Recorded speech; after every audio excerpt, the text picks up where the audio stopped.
बचाओ, ये वानर मुझे मार रहा है।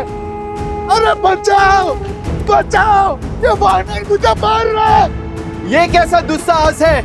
ऐसे किसी को कैसे मार सकता है ये वानर? अयोध्या वासियों, देखो भैया देखो, किस निर्दयता से ये वानर मुझे मार रहा है। बचाओ, रक्षा करो अयोध्या वासियों। ना कोई तुझे बचा पाएगा और ना तू यहाँ से भाग सकेगा। प्रभु श्री राम की निंदा करने वाले इस हनुमान से बच के तू कहां जाएगा?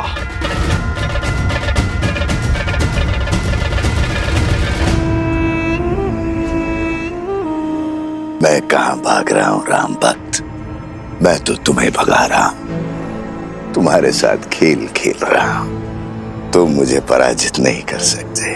तुम जितनी बार भी मेरा सर धड़ से अलग करोगे, उतनी बार वहां एक नया सर उत्पन्न होगा।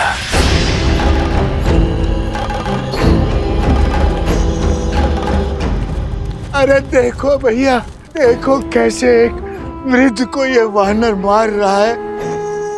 क्षमा करो वानर, क्षमा करो। देखो इस निर्बल बुड्ढे पर इस वानर को दया नहीं आ रही है। क्षमा करो, इस वृद्ध पे दया करो वानर। ये अन्याय है। श्री राम का भक्त और मित्र है, इसका अर्थ ये नहीं है कि अयोध्या की जनता पर आघात करेगा। ले चलो इस उद्दंडी को महाराज के पास, अब वही इसका न्याय करेंगे। ले चलो इसे, वही करेंगे न्याय। ले चलो इसे, वही करेंगे न्याय। इस आसुरी शक्ति की उलझन तो प्रभु ही सुलझाएंगे। जैसी आप सबकी इच्छा। चलो दिखाएंगे श्री राम को हनुमान का सत्य, और इस बेचारे को भी। अरे ये कहां चला गया? प्राण किसे प्रिय नहीं है, जरूर वो दुखियारा भाग गया होगा। पर हनुमान को नहीं जाने देंगे। हाँ चलो, ले चलो। बहुत उत्पात मचा चुका है ये वानर, लेके चलो इसे राज्यसभा में। अब श्री राम ही इसका न्याय करेंगे। तो फिर विलंब किस बात का? चलो ले चलो इसे, वही करेंगे न्याय। महर्षि पराशर के कथन को गंभीरता से लेना होगा, हमें सावधान रहना होगा कि प्रजा को कोई त्रास, कोई असंतोष ना हो जाए।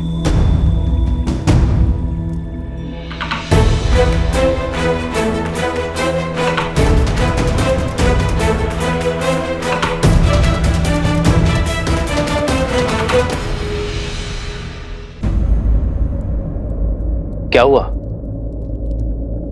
हनुमान को पकड़कर क्यों लाया गया है? प्रभु, इस वानर ने हम सभी को भयभीत कर रखा है। यही नहीं, इसके दूसरे साथी रावण से आपके युद्ध की असत्य कथाएं बता रहे हैं। असंभव। वानर भैया के विषय में ऐसा कुछ भी असत्य कह नहीं सकते। क्षमा चाहता हूँ राजकुमार, लेकिन बड़े कुटिल हैं ये वानर और दुष्ट भी। आज इस हनुमान ने उस वृद्ध व्यक्ति के प्राण लेने का प्रयास किया। न्याय कीजिए श्री राम।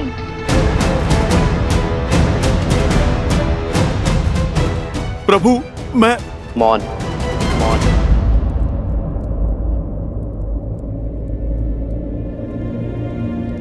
ये राम अपनी प्रजा को कभी निराश नहीं करेगा, किंतु हनुमान मेरे मित्र वानरराज सुग्रीव की प्रजा है। उसका न्याय, उसे दंड देने का अधिकार केवल मेरे मित्र वानरराज सुग्रीव को है। अयोध्या वासियों, वानरों की ओर से यदि किसी को भी असुविधा हुई हो तो मैं क्षमा चाहता हूं। मैं वचन देता हूं कि कोई भी वानर अयोध्या के किसी भी वासी को कोई क्षति नहीं पहुंचाएगा और हनुमान को किष्किंधा के नियमानुसार दंड दिया जाएगा। प्रणाम अयोध्यापति।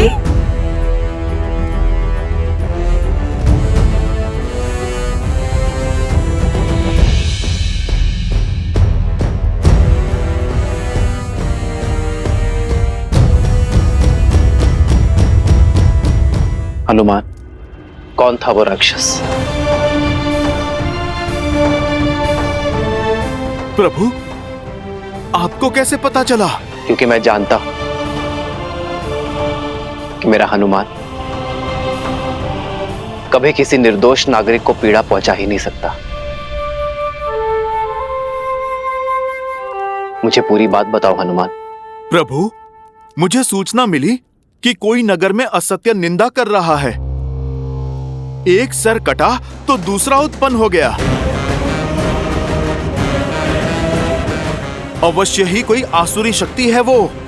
जो विपदा आने वाली है उसके अस्त्र तलवार या भाले नहीं, असत्य, लोकवाद, झूठी निंदा, ये सब उसके अस्त्र हैं। महर्षि पराशर का कथन उचित था।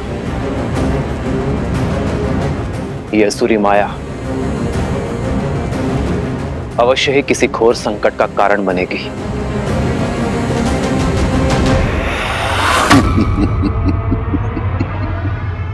युद्ध तो अब आरंभ हुआ है राम भक्त हनुमान।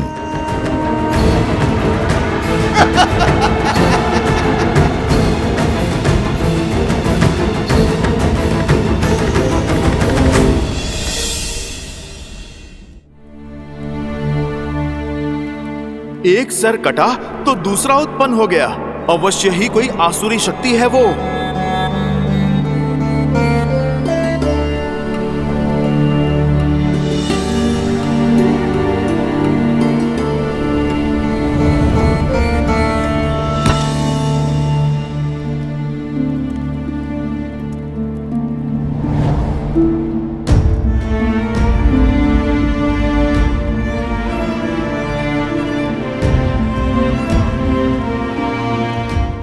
सब ठीक है ना आर्य?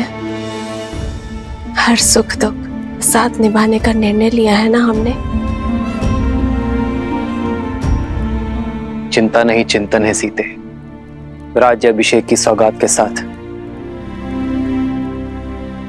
राज्य का दायित्व जो मिला,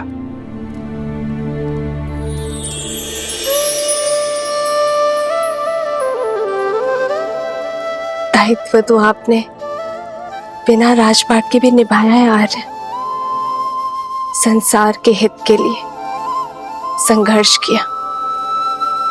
जो रावण के नाम की समस्या को समूल निस्तरण कर सकते हैं, वो मेरे राम अयोध्या को भी तार देंगे। वैसे आर्य, भोजन करने से चिंतन करने की शक्ति मिलती है।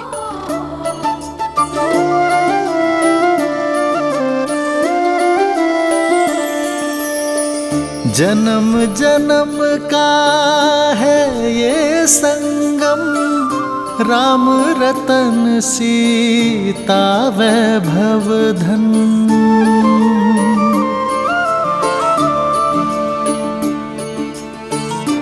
महल में आकर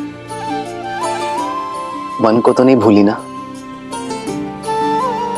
वन का भोजन स्मरण है? राम सिया राम सिया राम सिया राम, राम सिया राम सिया राम। वो स्मृतियां तो मैं आने वाले जन्मों में भी नहीं भूल सकती आर्य।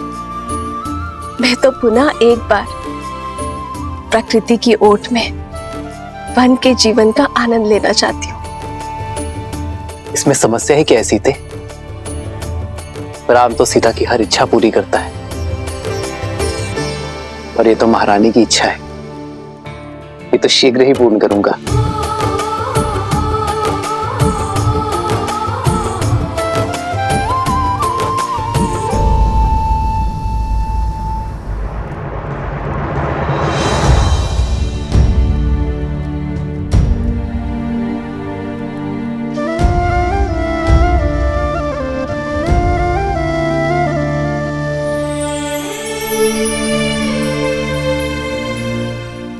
सीते, ये केसर भात तो बहुत ही स्वादिष्ट है। ये तुमने बनाया? कैसे? भात भिगोया, थोड़ा कोमल हुआ, फिर दूध में उसे धीमे आंच में पकाया।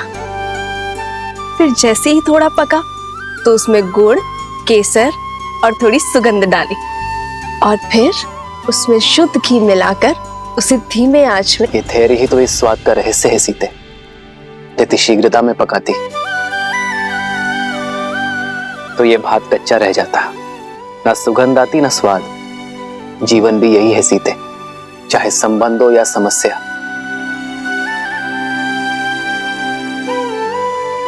समय की आंच के साथ ही इसे समझा जाता है और सुलझाया भी जाता है। और यदि शीघ्रता दिखाई तो सुख और शांति नहीं, चिंता और दुख मिलेगी। स्पष्ट कहिए आर्य। मैं तुम्हें बातों में नहीं उलझा सकता सीते, और तुमसे असत्य भी नहीं कह सकता। इसलिए समय दो सीते, क्योंकि सत्य कहने का समय अभी आया नहीं। समस्या को जानने से पूर्व उसकी चर्चा करना उचित नहीं है।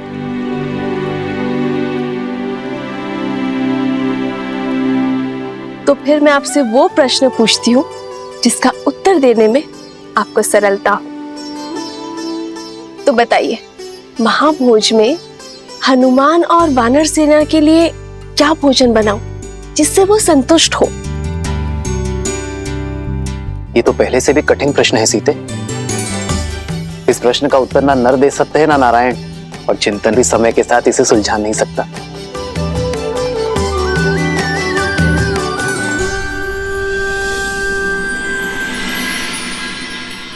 हमें प्रयास करना होगा कि किसी को धन का अभाव ना हो, और इसलिए दान नहीं, जीवन जीने के लिए रोजगार की व्यवस्था करनी होगी।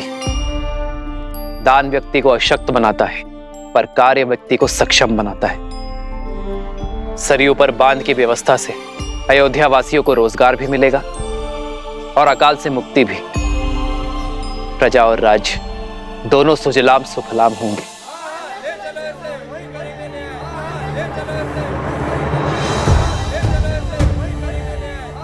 ये कोलाहल कैसा? ऐसा प्रतीत होता है हमारी प्रजा है महाराज। मैं अभी सैनिकों को भेजकर शांत करवाता हूँ। राजा को शांत नहीं, संतुष्ट करना होता है सुमंत जी। प्रजा का सुख मुझ तक पहुंचे ना पहुंचे, उनका असंतोष अवश्य पहुंचना चाहिए। उन्हें भीतर बुलाइए। रक्षा करिए महाराज, रक्षा कीजिए, हमारी रक्षा कीजिए, रक्षा कीजिए, हमारी रक्षा कीजिए, रक्षा कीजिए महाराज, रक्षा कीजिए महाराज, रक्षा कीजिए महाराज। शांत हो जाइए। जो बात है निसंकोच कहिए, निर्भय होकर कहिए। हमारे प्राण संकट में है, रक्षा कीजिए महाराज, हमारी रक्षा कीजिए,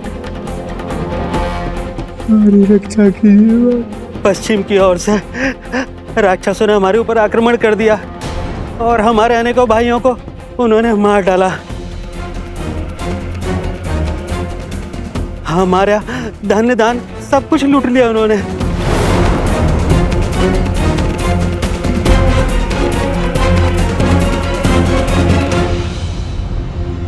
उठिए।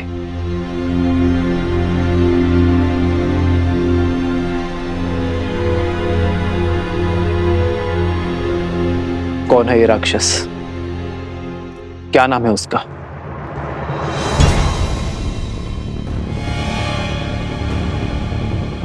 आप मौन क्यों हैं? भैया के प्रश्न का उत्तर दीजिए। उस दुष्ट राक्षस का नाम तो नहीं पता राजकुमार। मैं जानती हूँ उसका नाम।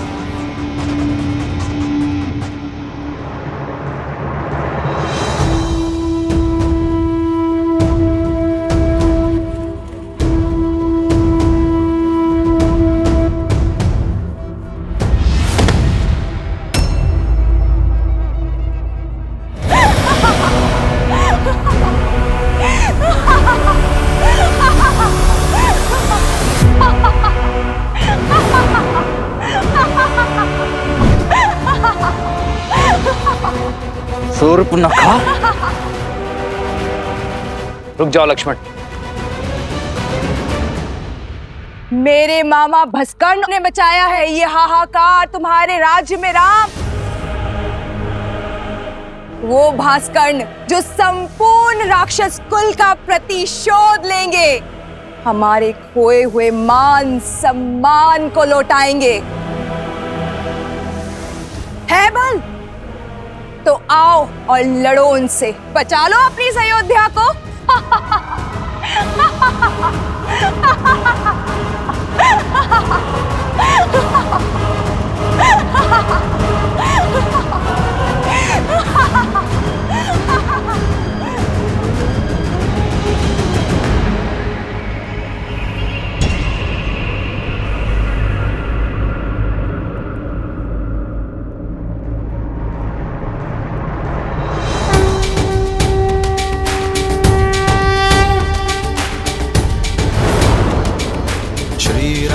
चंद्र कृपालु भजु मन हरण भव भय दारुणम। श्री राम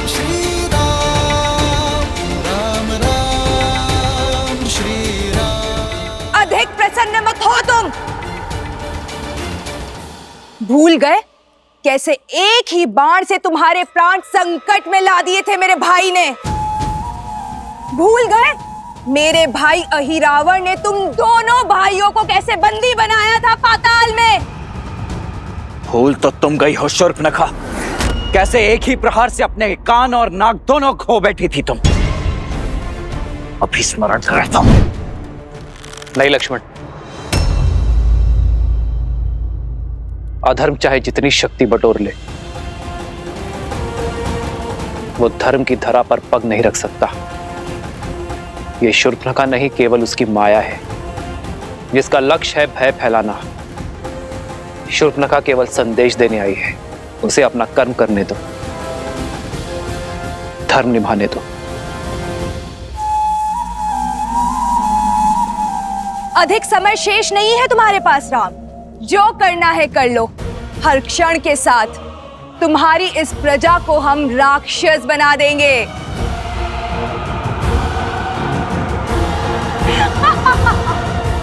तुम्हारा कार्य पूर्ण हुआ शूर्पणखा, तुम्हारा संदेश मुझे मिल गया है। अब इस वृद्धा की देह को छोड़ दो। और हां, रामराज्य में ना भय की छाया होगी और ना ही अवगुणों की माया। जाकर कह देना भास्कर्ण से, मैं स्वयं अपनी सेना लेकर आऊंगा, और यदि उसके छल में बल है तो वो मेरे निर्दोष अयोध्या वासियों को और हानि नहीं पहुंचाएगा।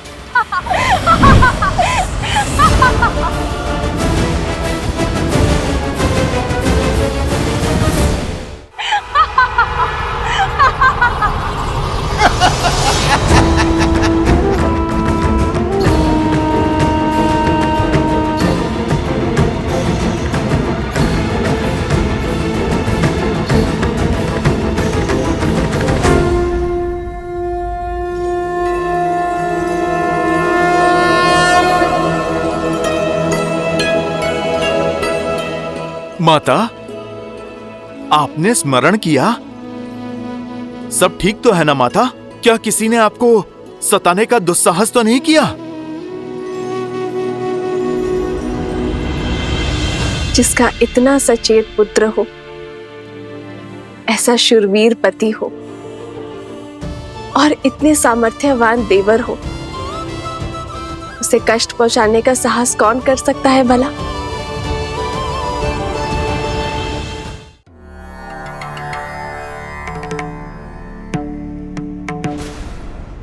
सहस्त्रमुख,